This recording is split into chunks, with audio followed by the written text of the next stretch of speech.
Assalamualaikum warahmatullahi wabarakatuh guys. Hadir lagi di channel YouTube aku.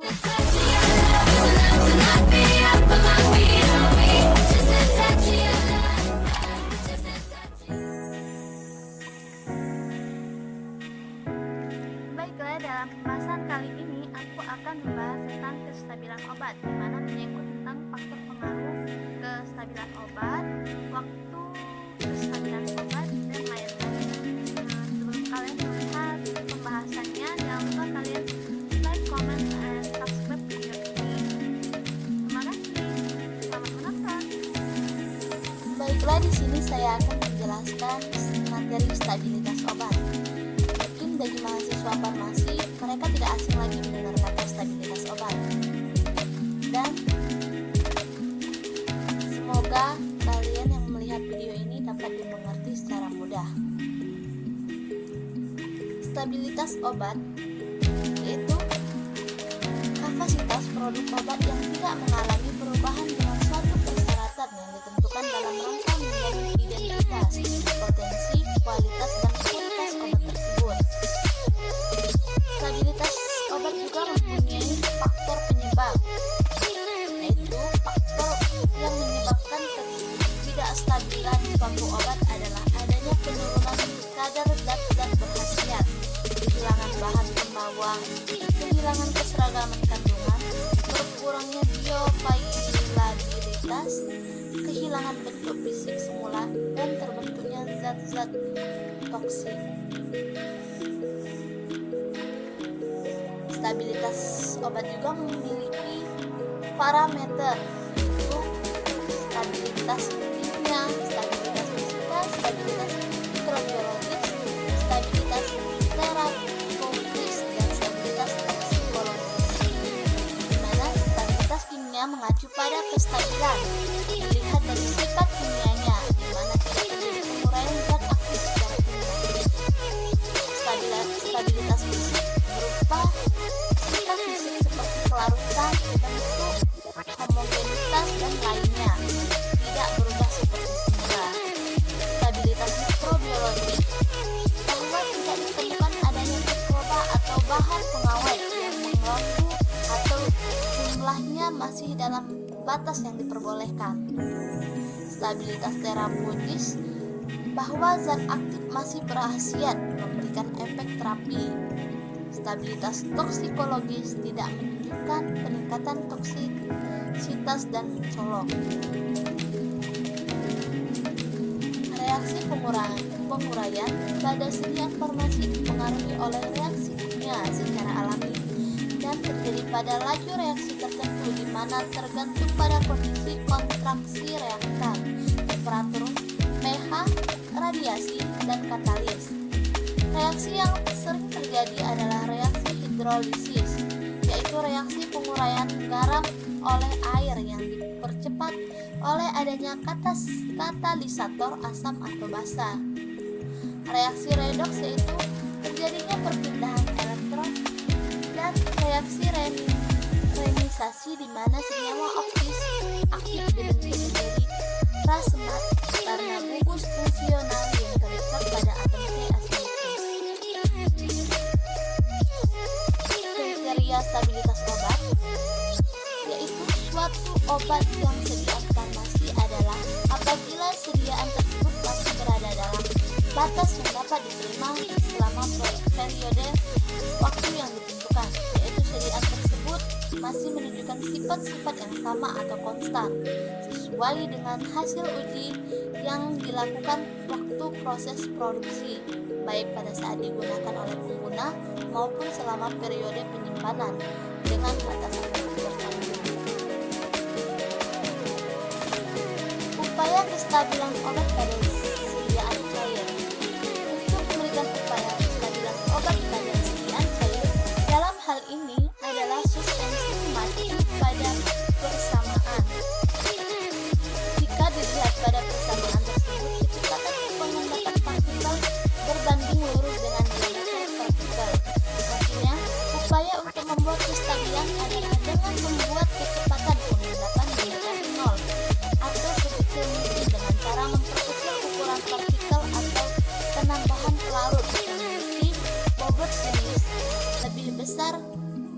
dari air seperti gliserol. Faktor-faktor yang mempengaruhi kestabilan obat dilihat dari bahan bakunya.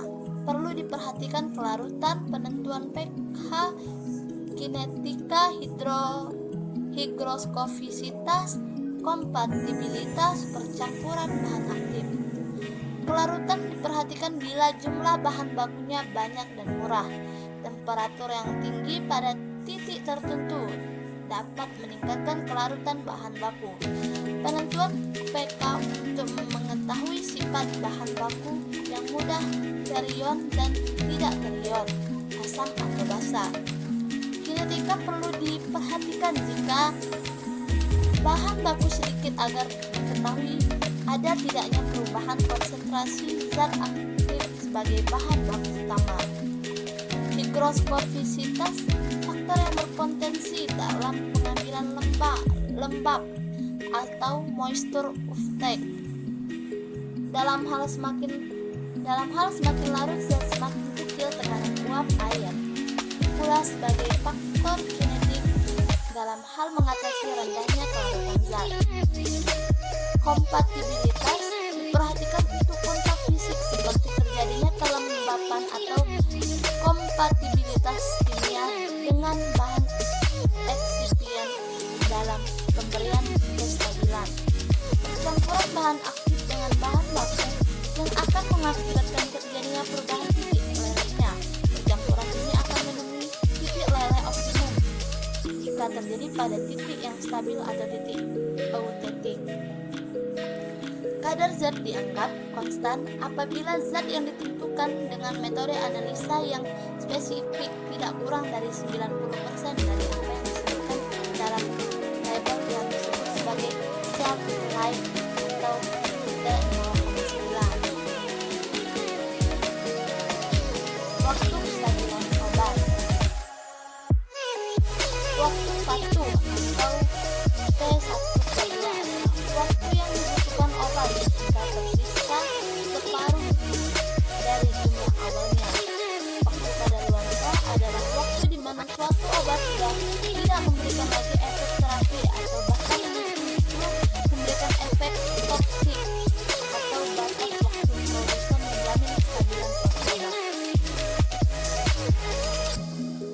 Order reaksi dapat ditentukan dengan beberapa metode, di antaranya satu, metode substitusi, yaitu data yang terkumpul dari hasil pengamatan jalannya suatu reaksi disubstitusikan ke dalam bentuk integral dari persamaan berbagai order reaksi.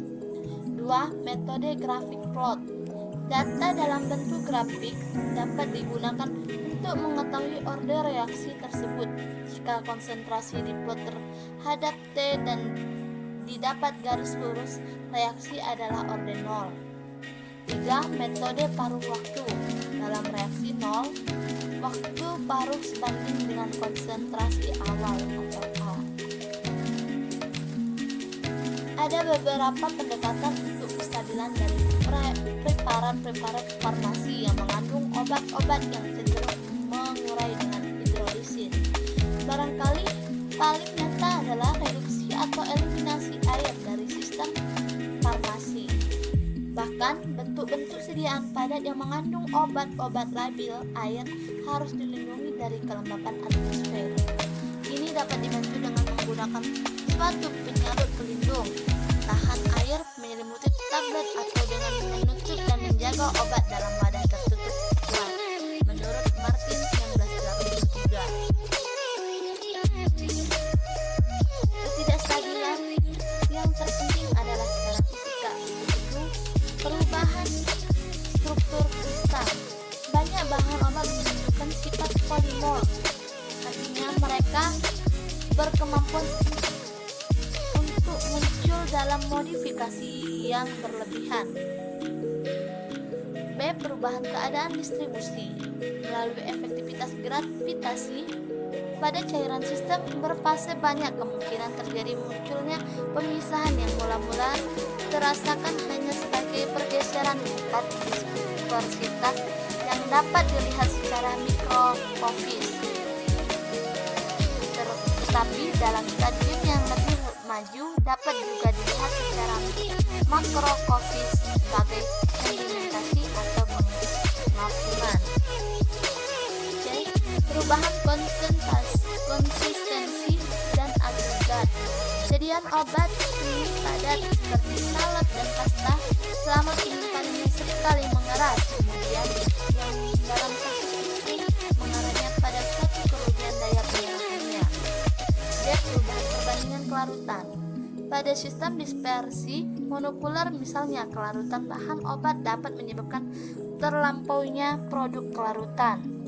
E. Perubahan perbandingan hidratasi, yaitu melalui pengambilan atau pelepasan dari cairan perbandingan hidratasi senyawa dipengaruhi, dengan demikian menentukan simpan. Untuk mendeteksi perbandingan stabilitas maka dipakai dua metode, yaitu tes daya tahan waktu panjang yang mengantarkan bahwa obat selama ruang waktu yang diminati disimpan di bawah persyaratan penyimpanan, suhu cahaya, udara, dan kelembapan yang dituntut atau diharapkan di dalam lemari pendingin atau ruang pendingin, dan di dalam jarak waktu yang cocok, dan pada akhir percobaan dikontrol kandungan bahan obat atau nilai efektifnya, sifat mikrobiologis maupun sifat sensoris, dan keadaan kliniknya yang dapat dideteksi dengan metode fisika. 2. Tes daya tahan dipercepat dilakukan di bawah pembebanan panas. Dengan ini digunakan membuat peraturan kinetika reaksi. Lagi pula, penguraian dipelajari pada suhu yang lebih tinggi daripada suhu ruangan dan kemudian diekstrapolasikan pada suhu penyimpanan. Baiklah, itu saja yang dapat saya sampaikan dalam video kali ini. Saya mohon maaf jika ada kesalahan kata.